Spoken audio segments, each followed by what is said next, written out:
বন্ধুরা, আজকের গল্পের আসরে তোমাদের জন্য নিয়ে এসেছি গোপাল ভাঁড়ের ৫০ পয়সার গল্প।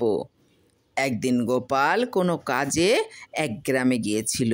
গ্রামের মেয়ে বউরা গোপাল এসেছে জানতে পেরে গোপালের হাস্যকর কথা শোনার জন্য ভিড় করলো। গোপালের কাছে তারা হাসির গল্প শুনতে চাইল। গোপাল তার উত্তর জানালো যে পয়সা ছাড়া সে গল্প বলে না। তখন একজন মহিলা ৫০ পয়সা গোপালকে দিল। গোপাল পয়সা ট্যাকে গুজে গল্প শুরু করলো।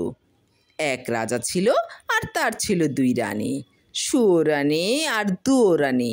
রাজা একদিন হঠাৎ অন্দরমহলে ঢুকে দেখল যে ২ রানী দরজা দিয়ে মনের আনন্দে পান্তা ভাত খাচ্ছে। এ কথা শুনেই মেয়ে বউরা বলে উঠল, কি গোপাল, রাজা রানীরা পান্তা ভাত খাচ্ছে?